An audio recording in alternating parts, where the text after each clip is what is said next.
बिस्मिल्लाहिर्रहमानिर्रहीम। ऑनलाइन मालूमात YouTube channel में खुश आमदीद। दोस्तों, अगर आपको मेरी ये वीडियो पसंद आ जाए तो इसे लाइक और शेयर ज़रूर कीजिएगा। अगर आपने अभी तक मेरा चैनल ऑनलाइन मालूमात सब्सक्राइब नहीं किया हुआ तो बराए मेहरबानी इसे अभी सब्सक्राइब कीजिए, और अगर आपने सब्सक्राइब किया हुआ है तो आपका बहुत बहुत शुक्रिया। अब चल रहे हैं अपनी वीडियो की जानिब। अगर बारिश हुई तो ये टीम बाहर हो जाएगी। श्रीलंका और पाकिस्तान के मैच में बारिश हुई तो कौन सी टीम टूर्नामेंट से निकल जाएगी, जानकर पाकिस्तानी दुआएं करेंगे कि बारिश हो या ना हो। इस वीडियो में हम आपको यही बताएंगे, तो इस वीडियो को कंप्लीट देखिएगा। आपका बहुत बहुत शुक्रिया। आईसीसी चैंपियन ट्रॉफी के ग्रुप बी में श्रीलंका ने भारत को शिकस्त देकर टूर्नामेंट को इंतहाई दिलचस्प बना दिया।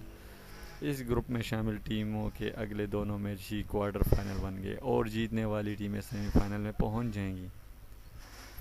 ग्रुप में शामिल जनूबी अफ्रीका इतवार के रोज़ भारत के खिलाफ मद मुकाबिल होगी, तो पाकिस्तान का टाकरा श्रीलंका से होगा। लेकिन अगर पाकिस्तान और श्रीलंका के मैच में बारिश हुई और मैच मनसूख हो गया तो फिर कौन सी टीम सेमीफाइनल में जाएगी? ये सवाल हर पाकिस्तानी के जहन में है, और तशवीशनाक बात यह है कि बारिश के बायस मैच मनसूख होने की सूरत में पाकिस्तानी टीम को घर का रास्ता देखना पड़ेगा और श्रीलंका बेहतर रन रेट की बदौलत सेमीफाइनल में पहुंच जाएगी। ये सूरत हाल सामने आने के बाद पाकिस्तानी शायकीन क्रिकेट ने अल्लाह ताला के हुजूर झोली फैला ली है और मैच के रोज़ बारिश न होने की दुआएं शुरू कर दी है, ताकि पाकिस्तान क्रिकेट टीम मैच जीत कर सेमीफाइनल में जगह बना सके। दोस्तों, अगर आपको ये वीडियो पसंद आई हो तो इसे लाइक और शेयर ज़रूर कीजिएगा। बहुत बहुत शुक्रिया।